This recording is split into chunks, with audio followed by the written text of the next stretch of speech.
ఏపీలో సీఎం జగన్ తన పార్టీ అభ్యర్థులను గెలిపించుకునేందుకు ఎంతో కసరత్తు చేస్తున్నారు. అందులో భాగంగానే తనకు బద్ధశత్రువుగా మారి ఏకంగా సుప్రీంకోర్టుకు వెళ్లి బెయిల్ రద్దు చేయాలని కోరుతున్న రఘురామకృష్ణరాజును ఈసారి పార్లమెంటు గేటు కూడా టచ్ చేయకుండా చేయాలనే కసిలో ఉన్నారట. పిలిచి టికెట్ ఇచ్చి గెలిపిస్తే శత్రువులతో కలిసి తన పరువు తీస్తున్నాడు, పైగా బూతులు పడుతూ రెచ్చిపోతున్నాడని జగన్ చాలా సీరియస్ గా ఉన్నారు. అందు గురించే నరసాపురం పార్లమెంటు నియోజకవర్గంపై స్పెషల్ ఫోకస్ పెట్టారట జగన్. ఇప్పటికే సామాజిక వర్గాల వారీగా ఓటర్ల వివరాలను తెప్పించుకుంటున్నారట. అంతేకాదు బలమైన నాయకులు ఎవరున్నారనే దానిపై కూడా జోరుగా చర్చలు జరుపుతున్నారు జగన్. అయితే కోర్టు అనుమతితో సంక్రాంతికి సొంత నియోజకవర్గానికి వచ్చారు ఎంపీ రఘురామకృష్ణరాజు. ఆయనకు టీడీపీ జనసేన నాయకులు ఘన స్వాగతం పలికారు. అంతేకాదు ఆ తర్వాత ముఖ్య నాయకులతో సన్నిహితులతో చర్చలు కూడా జరిపారు రఘురామకృష్ణరాజు. ఈసారి కూడా నేను పోటీ చేస్తున్నాను, మళ్ళీ గెలిపించాలి, ఎలాగూ వైసీపీ ఓడిపోతుంది, వచ్చేసారి మీకందరికీ అందుబాటులో ఉంటాను, ఈసారి కోర్టు కేసుల వల్ల మిమ్మల్ని కలుసుకోలేకపోయాను, అభివృద్ధిపై కూడా సరిగ్గా దృష్టి పెట్టలేదు, నా మీద పగతో జగన్ నియోజకవర్గంలో పనులు జరగనివ్వలేదు, ఈసారి ఎలాగూ చంద్రబాబు నాయుడు సీఎం అవుతారు, కేంద్రంలో బీజేపీనే ఉంటుంది, కాబట్టి వచ్చేసారి మన హవా బాగా ఉంటుంది, కాబట్టి గట్టిగా పనిచేయాలని అనుచరులకు సన్నిహితులకు కార్యకర్తలకు చెప్పారట రఘురామ. అయితే ఏ పార్టీ మీద పోటీ చేస్తారనేది మాత్రం ఆయన ఇంకా క్లారిటీ ఇవ్వలేదని తెలుస్తోంది. మీరే చూస్తారు కదా అనేసాడు రఘురామ. అయితే టీడీపీ నుంచి పోటీ చేయాలని రఘురామకృష్ణరాజు భావిస్తున్నారట. జనసేన కలిసి వస్తుంది కాబట్టి ఖచ్చితంగా తాను గెలుస్తాను, టీడీపీ జనసేన కలిసి పోటీ చేస్తున్నాయి కాబట్టి గెలుపు నల్లేరు మీద నడకే అవుతుందని చెప్పారట రఘురామకృష్ణరాజు. అంతేకాదు ఇప్పటి నుంచే ఏర్పాట్లు కూడా చేసుకుంటున్నారు. అయితే టీడీపీ అధినేత చంద్రబాబు నాయుడుతో కూడా రఘురామకృష్ణరాజు చర్చలు జరిపారట.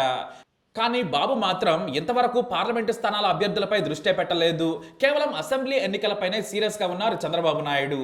అయితే రఘురామకృష్ణన్ ప్లాన్స్ బలంగానే ఉన్నాయి, కానీ వైఎస్ జగన్ మాత్రం అంతకంటే భయంకరమైన పై ఎత్తు వేశారనే టాక్ కూడా నడుస్తోంది.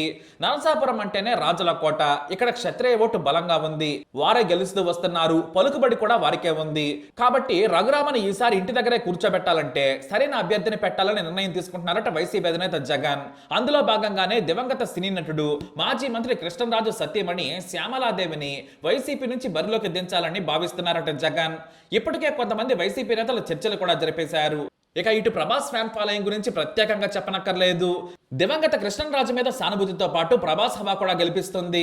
వైసీపీకి ఎలాగూ సిట్టింగ్ సీటు, జగన్ అభిమాన గణం, కార్యకర్తలు కలిస్తే సులువుగా శ్యామలాదేవి గెలుస్తారని లెక్కలు వేశారట జగన్. మరో ప్లస్ పాయింట్ ఏంటంటే రఘురామ టీడీపీ నుంచి పోటీ చేసినా గెలవరని చెప్పారట జగన్.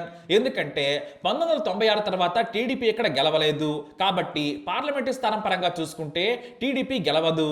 ఇక సిట్టింగ్ స్థానంలో తాను మంచి అభ్యర్థిని నిలబెడితే విజయం తమదేనని జగన్ చెబుతున్నారట. అందులో భాగంగానే రఘురామను ఓడించేందుకు శ్యామలాదేవే సరైన అభ్యర్థిని నిర్ణయం తీసుకున్నారట జగన్. ప్రస్తుతానికి ఆమె అని బయటకు చెప్పకపోయినా కూడా ఎన్నికల నాటికి ప్రకటించే ఛాన్స్ ఉంది.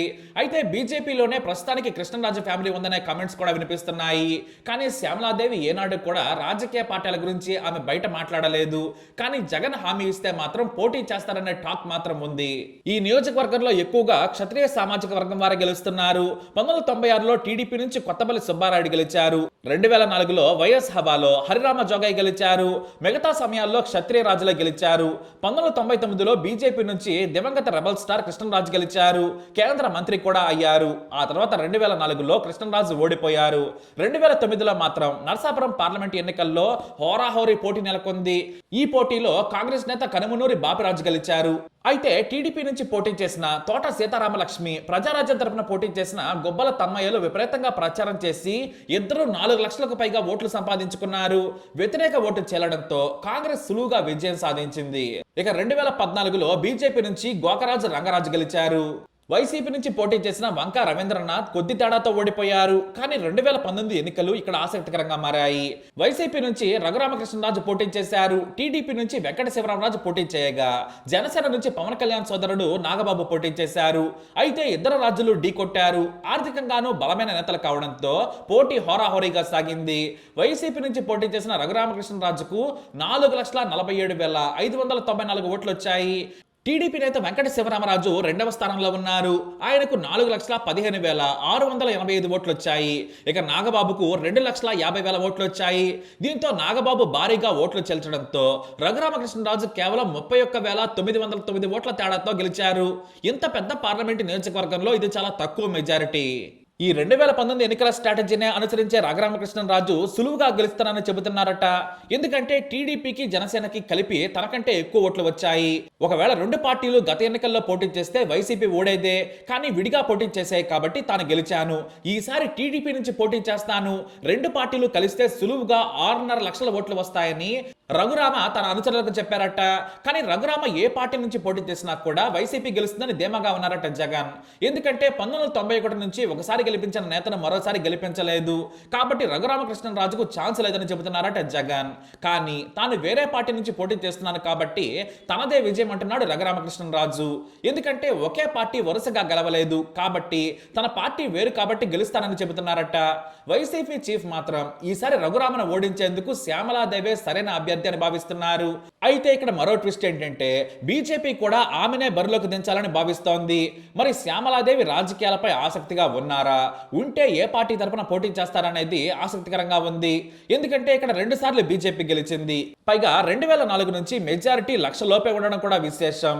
ఓటర్లు విభిన్నంగా పార్టీలు అంచనా వేయకుండా తీర్పునిస్తున్నారు. మరి జనసేన టీడీపీ పొత్తుతో రఘురామకృష్ణ బయటపడతారా, లేదంటే కృష్ణంరాజు సతీమణి శ్యామలాదేవిని నిలబెడతారా అనేది చూడాలి. ఒకవేళ నిలబడితే మాత్రం ప్రభాస్ ప్రచారం చేస్తారా లేదా అనేది కూడా మరో ఆసక్తికర విషయం. ప్రచారం చేసినా చేయకపోయినా కనీసం పోలింగ్ కు ముందు వీడియో అయినా రిలీజ్ చేస్తారనేది వాస్తవం.